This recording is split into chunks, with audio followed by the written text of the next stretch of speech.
Hi, this is Dr. Rebecca Wood, and I would like to welcome you to the Week 7 lecture.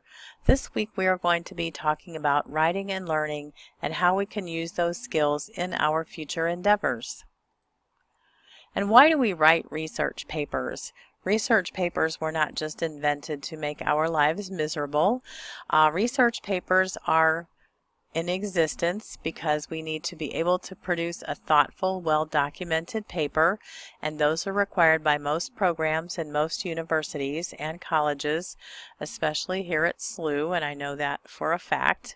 And because we need to be able to express ourselves clearly, because we learn from the research and writing process. So you may have noticed as you've written your research papers this term that you have learned things you never knew before, and maybe some of it was even exciting.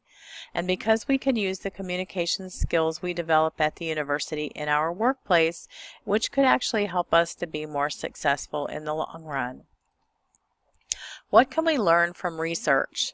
I mean, it's a good thing we really aren't working in old-fashioned labs like this anymore, but what if we had to reinvent fire in the wheel every generation? At some point, I think a generation would mess up and we would skip that, and then where would we be without fire and wheels and other assorted technology? And then scientists build on the knowledge of the past to develop new medicines and treatments. Every field of human endeavor benefits from studying and using the knowledge gained by past generations.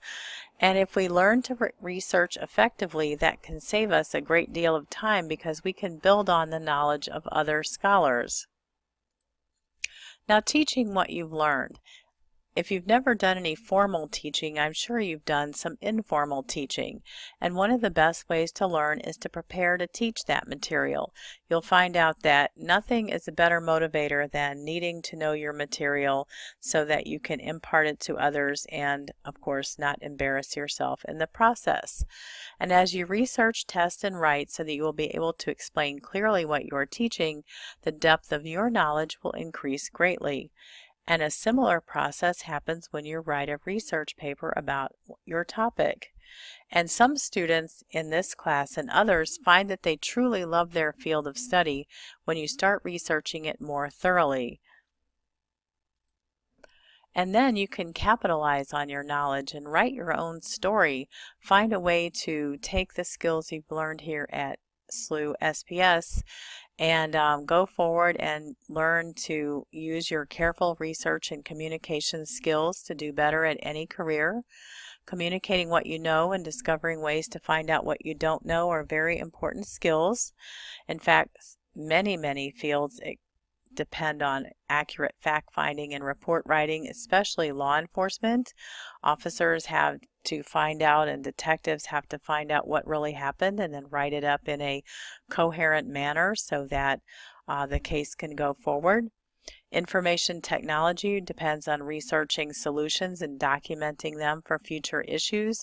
If we had to figure out everything from scratch without documentation, that would make our lives and our jobs so much harder.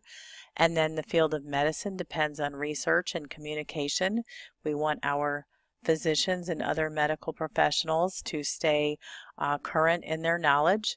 And then communicating your skills and background well can help you advance your career. A fabulous, always true resume and or LinkedIn profile can lead to new opportunities. And I happen to know personally of 2 people within the last few months who have gotten new opportunities and were sought out because of their excellent LinkedIn profiles. So if you're thinking of looking for a job, it's highly recommended that you have a LinkedIn or other profile that is searchable and put in everything that you know that could be relevant at all in detail without giving personal information. And another thing is too, you don't want to be posting a lot of negative material on the internet at any point, but especially not when you're looking for a job. And then here's some last-minute writing and editing tips. And I thought that this cat was just the perfect sort of picture here to discuss the things we want to think about as we are doing our last-minute writing, expanding, and writing of paper the final paper, pardon me, and you can never document too much. And so here we have our little tips on this page. Did you write your material all by yourself? If not, if it's from a source, please document it. And if you have borrowed the exact same words of the source, it's exactly the same, even if it's just 2 or 3 little words in a row, enclose them in quote marks and place an APA in-text citation at the end of the sentence. And the period goes after the citation. And so here I have a lovely documented quote from our textbook that had 3 authors. And so if I'm going to list them in a sentence, I would do it like this. Our book's last publication date is 2017, and here's what they said. Quote, in the first reference to a work by 3 to 5 persons, name all contributors, and the quote mark goes here. We put a space in, and then we put our parentheses, and a page number gets a P dot in front of it. Our page number, if they're available with our source, and parentheses, and a period. So that's how I would document and punctuate that direct quote. And an APA citation usually combines all the necessary elements inside the parentheses, in which case we would use the last name of the author. In this case, we would probably use the last name of the first author, unless we wanted to put them all in the parentheses, and then the year of publication and the page number, and then the period. So you want to make sure that you document carefully, especially on your final paper, so that you can get the maximum number of points on the assignment. Also, a couple more last-minute writing and editing tips. Here's our little smart thinking that we could use, but have someone else read your paper and give you feedback.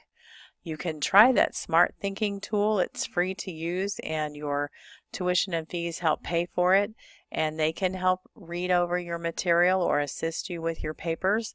And you can access Smart Thinking from the link in the Lecture and Resources folder in the Week 7 module. And then even professional writers have editors to help catch their mistakes. We can't always catch our own mistakes. If we knew it was a mistake, we might not do it in the first place. Coworkers, friends, or relatives can be your proofreading buddies. Not all of them all at once, but choose someone whose judgment you trust. Don't have someone proofread your work for spelling errors if they are not a good speller. And you don't have to take their advice if you don't want to. It's your paper. Don't let them take over. Don't let them throw your confidence off. If you need a clarification, email me to make sure that your helpers have not possibly started to lead you down the wrong path. And as always, the Purdue OWL is our best writing friend on the internet.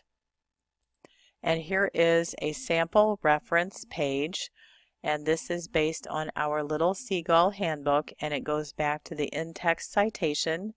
And you'll notice that the first word in my reference listing is also the first word I use when I'm documenting from the source. It's the author's last name, the first author. And then I have the year of publication. The book title is italicized, the 3rd edition here, and then it was published in New York by W.W. Norton, and I got the formatting for this reference list out of the Little Seagull handbook because I don't memorize how this works. I have to look them up just to get the right formatting. Is there a period here, a comma there? Because I don't want to get it wrong, and I also don't want to have to try to memorize all that formatting stuff and clog up my brain. Well, anyway, I hope you all have a great week, and I'm looking forward to reading your comments and your papers. Thank you. Bye-bye.